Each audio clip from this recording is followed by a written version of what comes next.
Il y a une part quasiment physiologique normale à l'adolescence de spleen, on ne va pas dire dépression, mais de déprime, d'une certaine morosité. C'est un devoir citoyen, entre guillemets, de prendre en compte les besoins psychologiques différents des individus. Que notre dépressivité, même notre dépressivité adolescente, soit au contact de cette perception abominable, le monde peut disparaître, ce n'est pas nouveau. Si un élève est en échec ou si un élève sort d'une salle de classe sans avoir appris quelque chose, c'est l'échec du groupe.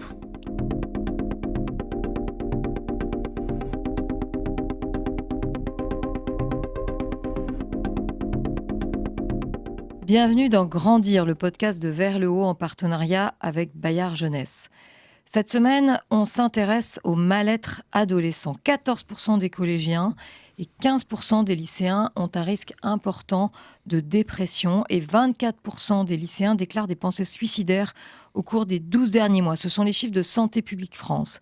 Très récemment, nos partenaires École UMA ont publié un baromètre. Et ce baromètre indique que selon leurs enseignants, un quart des élèves du second degré présenteraient des signes de stress et d'anxiété. Alors ces chiffres sont alarmants, mais regardons-les en face. Comment expliquer ce mal-être d'une génération, d'une partie des adolescents ? Ce spleen est-il un phénomène nouveau ? Et comment les éducateurs, les enseignants, les chefs d'établissement, les CPE peuvent-ils apprendre à repérer ces signes chez les enfants ? Pensons également aux familles, aux parents. Enfin, quel lien se fait entre l'école et l'hôpital en cas d'aggravation de ces signes ? La question de la santé mentale des jeunes jette en fait une lumière très crue sur l'expérience du réel qui est la leur, et notamment dans le cadre scolaire. Pour ce nouvel épisode, on a voulu comprendre les ressorts de ce mal-être avec ceux qui les soignent, qui les écoutent, qui les accompagnent et qui surtout leur redonnent le goût de l'école. Johan Loisel, bonjour. Bonjour. Vous êtes psychiatre et psychanalyste, vous y tenez, et vous êtes responsable de l'unité de jour de soins pour adolescents de l'hôpital Montsouris à Paris. Vous êtes aussi l'auteur de Malaise dans l'adolescence, soigner les états limites aujourd'hui, réaccorder le temps et le tendre. C'est aux presses universitaires de Rennes et ça vient d'être publié. Merci beaucoup d'être ici avec nous. Et puis, je suis également ravie de vous accueillir. Léopold Bouzard, vous êtes étudiant en philosophie à l'École normale supérieure à Paris et vous intervenez en tant qu'enseignant, vous m'avez dit médiateur pédagogique, je vous cite, dans un programme dont on va largement parler dans l'émission qui s'appelle Trait d'Union. Et merci également d'être avec vous. Je précise que vous travaillez ensemble et que vous allez échanger sur ce que j'ai dit en introduction. Je voudrais vraiment vous questionner, Johan Loisel. Qu'est-ce qui se passe avec nos ados ? Comment vous expliquez ces chiffres, ce sentiment que nos adolescents vont de plus en plus mal ? Vous présentez très bien les choses et notamment en utilisant ce mot que j'aime bien, qui est à garder en tête, ce mot de spleen, le spleen adolescent. Il y a une part quasiment physiologique normale à l'adolescence de spleen, on ne va pas dire dépression, mais de déprime, d'une certaine morosité. Ça, c'est une part normale et ça fait partie du développement et ça fait partie sans aucun doute de la définition de l'adolescence, puisque l'adolescence confronte le garçon, la fille, à des expériences nouvelles qui sont déstabilisantes par nature, qui sont avant tout liées au corps. Le corps change, comme on dit, et c'est tout à fait vrai. Et il y a le sentiment qui n'existait pas tellement durant l'enfance de ne plus être tout à fait en adéquation entre sa pensée, qui veut contrôler les choses, et puis le corps tel qu'il est vécu, tel qu'il est pulsé par des choses un petit peu énigmatiques et surtout des choses qui sont en latence, en attente d'un devenir, en attente d'une résolution. Donc la résolution n'est pas immédiate et c'est déstabilisant. Et puis les personnes sur lesquelles on pouvait compter autrefois quand on était enfant, paraissent elles aussi un peu moins en adéquation finalement. Les parents, voilà, les figures familières, bien sûr, elles sont, quand ça va bien, elles sont toujours là, mais l'adolescent sent bien que ce n'est pas ses parents qui vont apporter une résolution aux tensions qu'il ressent et aux interrogations et aux incertitudes. Donc vous nous dites, et pour les parents qui nous écoutent, c'est important, c'est normal, mais ce qu'on aimerait comprendre, c'est est-ce qu'il y a une aggravation aujourd'hui et comment l'expliquer? Parce que les professionnels de l'éducation se posent vraiment cette question, qu'est-ce qui se passe? Alors, le mal-être adolescent paraît en exacerbation, absolument. Après, il faut regarder un peu les chiffres. Alors, les chiffres sont toujours discutables. Il y a beaucoup de chiffres que l'on obtient aujourd'hui sur les pathologies anxieuses, sur les idéations suicidaires, sur les idées noires qui correspondent à des auto-questionnaires remplis par les adolescents. Les chiffres que j'ai cités, par exemple. Eux-mêmes, et les auto-questionnaires sont toujours d'interprétation un peu délicate. D'un côté, il y a le spleen classique, physiologique de l'adolescence. D'un autre, il y a les chiffres qui semblent attester une souffrance vraiment, vraiment prononcée et plus prononcée. En fait, ce qu'il faut savoir, c'est qu'il y a des enquêtes relativement régulières sur l'état de santé psychique des adolescents. Il y a une grande enquête, par exemple, en 2005, qui a été montée par la Mutuelle des étudiants et IFOP, et qui évaluait en 2005 qu'il y avait 2/3 des adolescents et des jeunes adultes qui avaient des pensées anxieuses et des symptômes de dépression. Et finalement, si on regarde ces chiffres, on pourrait avoir l'impression que les chiffres sont préoccupants, mais de façon constante. Donc, il n'y a pas forcément une exacerbation, il n'y a pas forcément, en termes de nombre, beaucoup plus d'adolescents qui vont mal. Mais les signes sont différents chez les jeunes que vous accueillez à Montsouris? Les signes sont un peu différents. Les signes du mal-être, indéniablement, les signes du mal-être sont différents. C'est-à-dire que tout ce qui va tourner autour de l'agir, tout ce qui va tourner autour de la précocité d'expression des difficultés, ça va être différent aussi. Les signes du mal-être arrivent de plus en plus tôt. Et ce mal-être s'exprime de plus en plus d'une manière agie, extériorisée, impulsive. C'est ce qu'on appelle les troubles du comportement. Donc les troubles alimentaires. Les actes violents, que ce soit une violence adressée à l'environnement ou plus souvent dirigés vers soi, les troubles du comportement alimentaire. Les troubles du comportement alimentaire, ça peut être la boulimie, bien sûr, ça peut être aussi évidemment l'anorexie. Et là, avec ces troubles du comportement alimentaire, on voit qu'il y a aussi certaines manières d'agir, c'est-à-dire certaines manières d'essayer d'avoir une maîtrise sur les tensions intérieures par l'adolescent, qui sont soit des agirs très extériorisés, aller chercher de la nourriture pour s'en remplir, voilà un agir extériorisé, ou qui correspondent aussi à des espèces d'agirs intériorisés, qui peuvent passer beaucoup plus longtemps, qui peuvent sembler beaucoup plus longtemps inaperçus, enfin qui peuvent être beaucoup plus longtemps inaperçus par l'environnement. C'est-à-dire l'anorexie, par exemple. L'anorexie commence de plus en plus tôt dans le développement. Et n'est pas tout le temps perceptible. Il y a de plus en plus d'anorexie prépubère, c'est-à-dire avant même l'adolescence physiologique, et les signes vont être assez difficiles à décoder par l'environnement, par les parents en particulier, parce que généralement l'anorexie se débrouille à donner toute satisfaction à son entourage et néanmoins progressivement à s'enfermer dans une conduite qui est une conduite d'essayer de maîtriser ses tensions en mettant le plus possible un couvercle dessus. Alors, dans ce qu'on peut lire sur ce sujet, entendre, écouter, je le résume, la crise climatique, les suites du Covid, l'angoisse par rapport à l'avenir. Qu'est-ce que vous en pensez, vous, par rapport à cette apparente exacerbation que vous relativisez? Comment vous pouvez caractériser cette entrée en adolescence chez les ados qui vont mal, que vous accueillez temporairement? Voilà, je crois qu'il ne faut pas se leurrer. On a, nous, adultes, professionnels, de l'enseignement, de la santé, enfin tous ceux qui travaillent avec des adolescents, on a des espèces de causes qui paraissent évidentes à ce mal-être, plus perceptible parce que plus agi, voilà, depuis quelques années. Alors une cause évidente, ça peut être la crise Covid, les confinements et le sentiment de menace quand même lié à la pathologie qui circulait.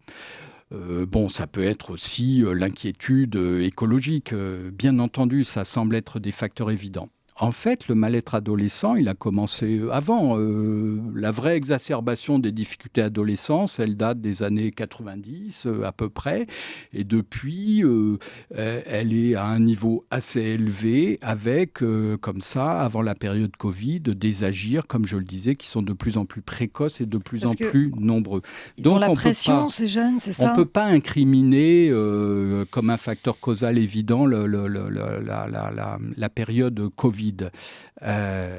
Moi, mon idée, qui rejoint l'appréciation d'un certain nombre de professionnels, c'est que tout se passe dans notre société comme si l'adolescent, devant déjà gérer le spleen adolescent classique, arrivait psychiquement fatigué en période Il arrive d'adolescence. fatigué, Il arrive fatigué. à 12 ans, 13 ans. Voilà, il y a une sorte de surcharge, alors qui rejoint différentes surcharges que les adultes connaissent bien et sur lesquelles ils commencent légitimement à s'inquiéter. La surcharge d'informations, par exemple.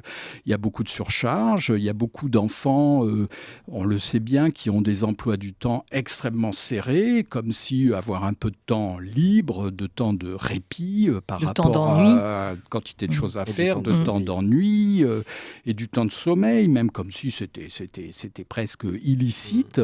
Donc je crois que de plus en plus, les enfants arrivent dans un état de surcharge comme ça, émotionnel, et ils arrivent non pas déprimés en adolescence, mais ils arrivent fatigués et donc avec moins de moyens psychiques pour gérer le simple spleen de l'adolescence.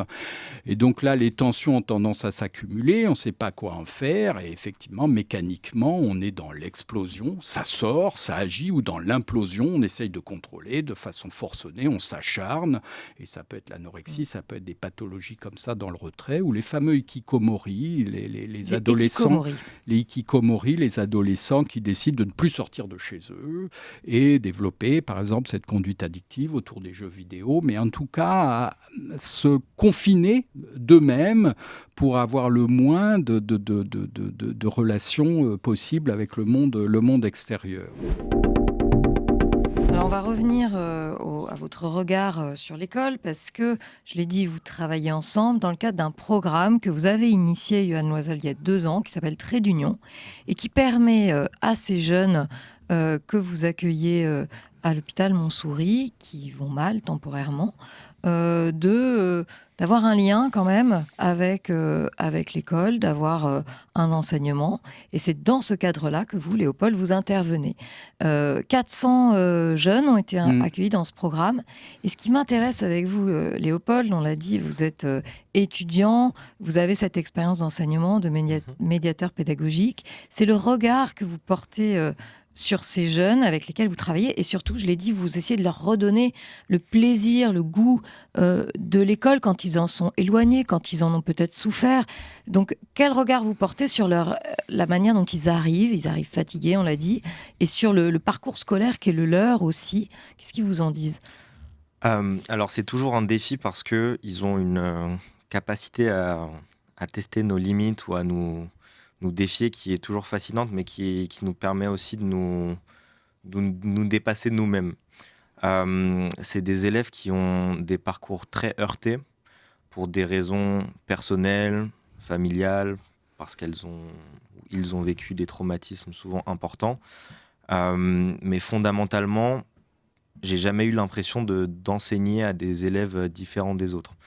C'est juste que, pour les raisons qu'on vient d'évoquer, les problèmes, ou leurs capacités en tout cas, sont atténuées, et les problèmes sont exacerbés.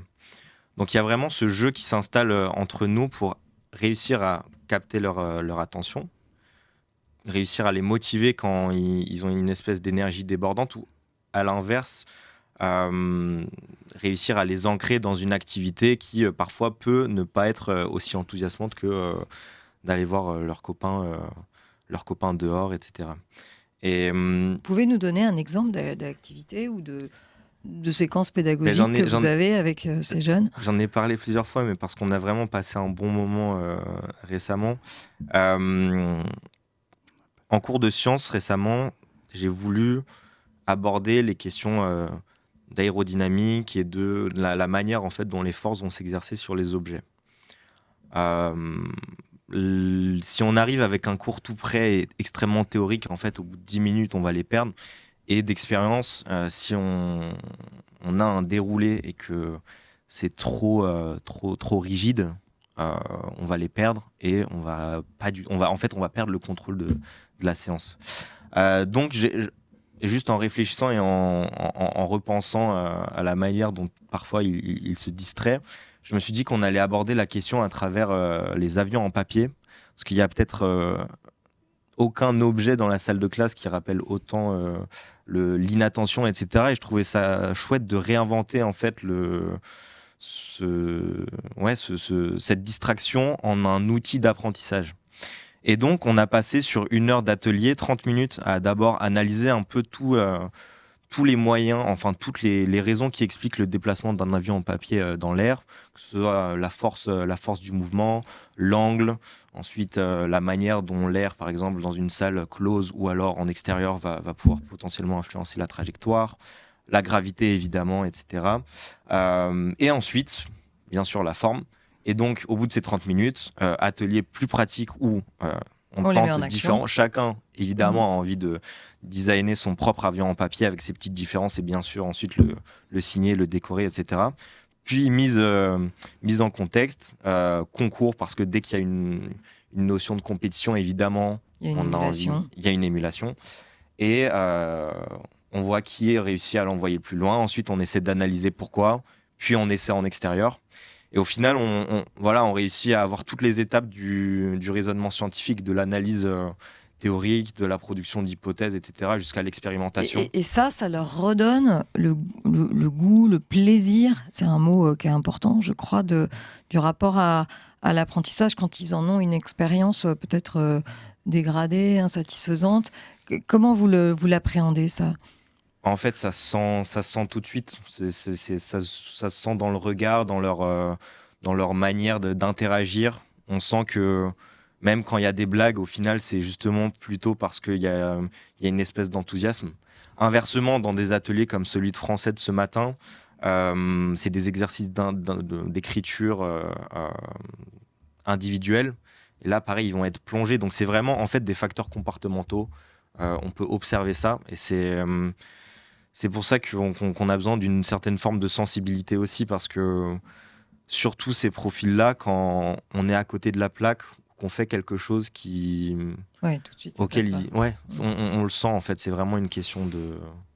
Et alors, du coup, on est dans une démarche thérapeutique, c'est-à-dire ce que vous faites, Léopold, vous échangez avec Johan, et ça constitue le lien entre le soin et l'apprendre. Et comment ça se passe entre vous dans cette approche, ce dialogue, pour accompagner ces jeunes ? Je trouve que l'idée du trait d'union, et surtout ce nom de trait d'union, est vraiment parfait, parce que déjà le bâtiment est un peu en dehors de l'hôpital.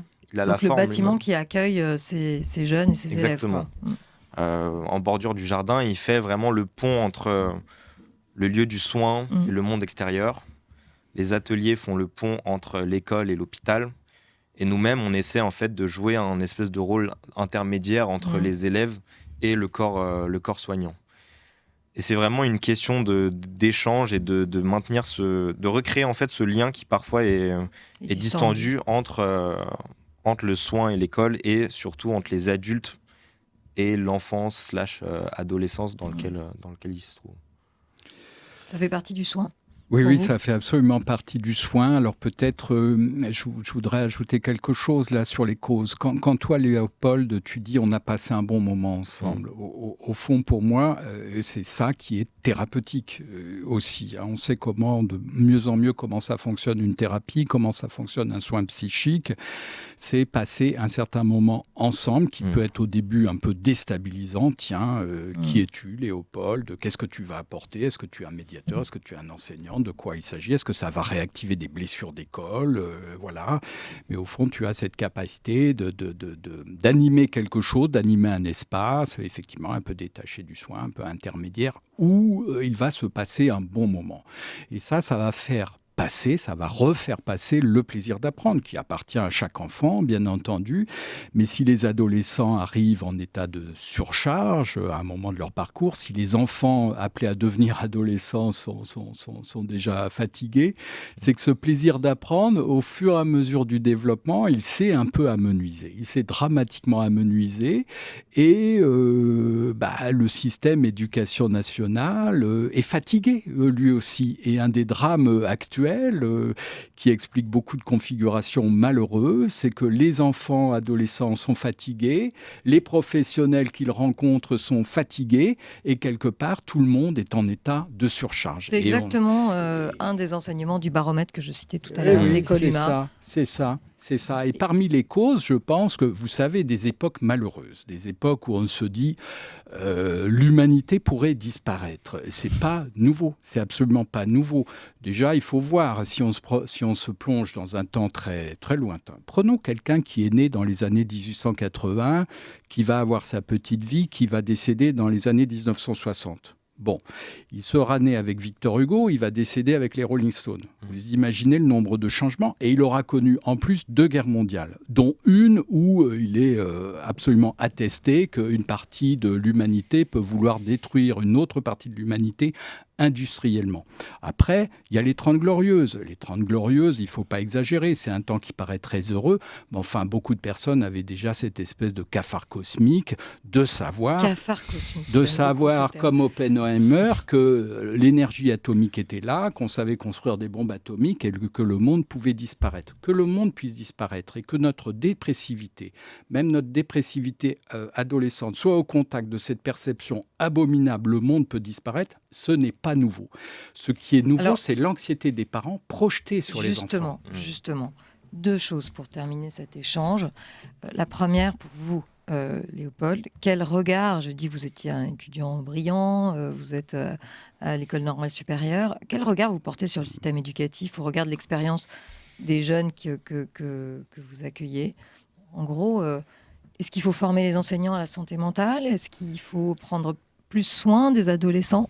Alors, pour rebondir déjà sur ce que disait Johan, la notion d'expérience collective est vraiment essentielle parce que cette idée que l'enseignant a un rôle de transmetteur du savoir, pour moi, pose problème parce qu'on a longtemps vécu, notamment dans nos salles de classe, c'est ces moments où le professeur est là devant nous, en face de la classe, et il y a ces espèces de 2 blocs presque qui s'opposent. Même dans l'espace. Ou alors sur une estrade, etc. Et je pense que l'apprentissage, c'est toujours une histoire de collectif. Je fais beaucoup de foot et du coup, ça m'y fait toujours penser. C'est la saison en plus.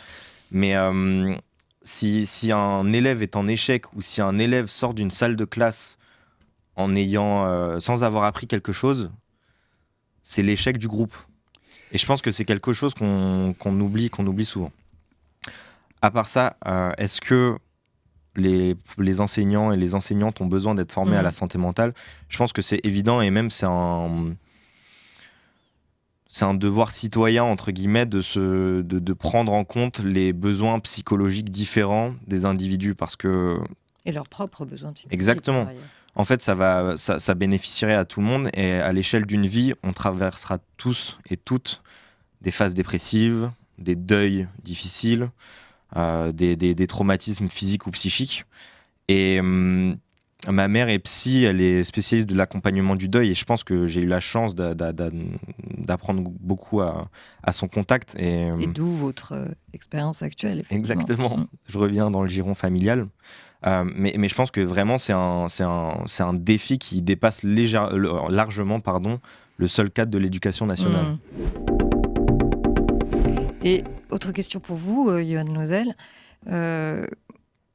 Qu'est-ce qu'on peut conseiller aux parents qui sont face à des adolescents qui, tout d'un coup, commencent à montrer des signes de mal-être, de cafard cosmique, comme vous avez dit tout à l'heure, pour dérider un peu notre séquence. Mais je crois que c'est important qu'on puisse repartir en ayant écouté cet épisode avec des conseils très concrets aussi pour les familles.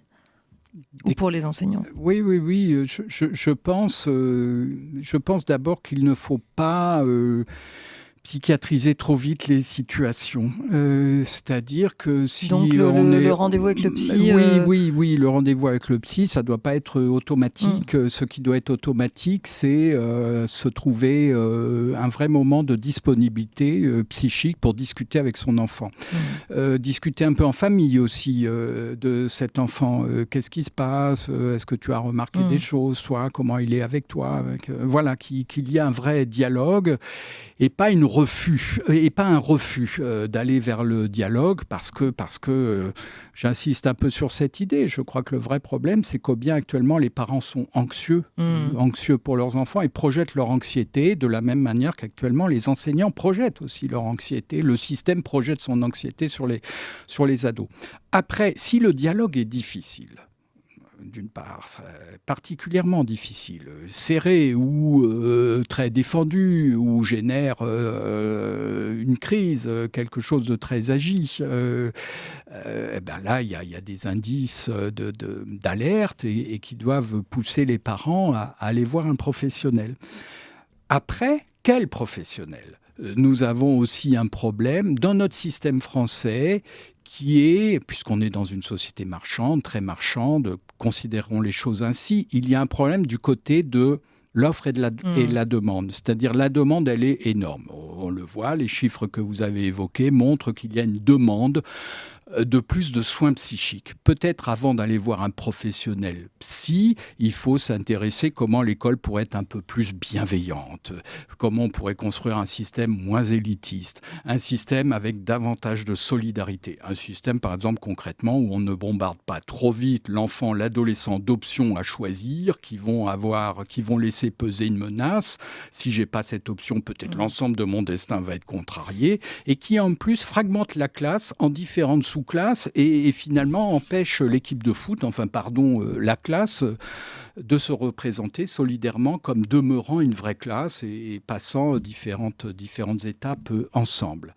Bon, ça, la solidarité à l'école, une école davantage inclusive, une école qui réfléchit à sa propre bienveillance. Mais à côté de ça, moi je crois qu'il y a un besoin urgent d'expliquer à la population, et ça doit venir du politique, qu'est-ce que c'est qu'une psychothérapie ? Qu'est-ce que c'est qu'un psychothérapeute ? Actuellement, on forme en masse des psys. D'ailleurs, on dit psy, mon soutien. On est un peu perdu sur les termes. On est absolument perdu sur les termes et on est absolument perdu sur les compétences. Et lorsqu'on discute un peu avec le profane, finalement, la psychothérapie, la psychologie, le soin psychique, ça se répartit entre la psychiatrie, le marché du bien-être, le marché du coaching. Et tout ça est extrêmement flou. Il nous faut revoir nos définitions de qu'est-ce que c'est qu'une psychothérapie. Et dans quel cas on envoie un enfant, un adolescent ? Et on envoie vers quelle personne et pour quelle intention ? En France, parce qu'on est élitiste et que ce système élitiste est scientifiquement périmé depuis quelques années, mais néanmoins on continue. Comme on est élitiste, on continue d'avoir des querelles de chapelle entre les analystes, les cognitivistes, les humanistes, les anti-humanistes, les ceci, cela. Et il faut savoir que dans d'autres pays d'Europe, des pays très voisins comme la Suisse, l'Allemagne, tout ça paraît absolument obsolète. Un thérapeute, c'est un spécialiste d'une relation d'influence positive, un spécialiste d'une relation thérapeutique. Et peu importe finalement son obédience, peu importe sa théorie, c'est pas la théorie qui marche, c'est scientifiquement prouvé, c'est l'engagement relationnel du thérapeute vers son patient. Alors la relation, voilà un terme clé. Dernier élément peut-être avec vous Léopold, qu'est-ce que vous pensez qu'il y a une prise de conscience chez vos collègues sur ce sujet ? Est-ce que vous jouez un peu un rôle de passeur ou de lanceur d'alerte, je ne sais pas. Une prise de conscience, c'est sûr et certain, parce que les sujets commencent à pénétrer l'espace public et à travers les médias, à travers les livres, à travers le cinéma, les séries, etc. Moi, en tant que lanceur d'alerte, si j'avais une plus grande audience, c'est sûr que j'aimerais pousser ces questions-là. Mais profitez-en à ce micro.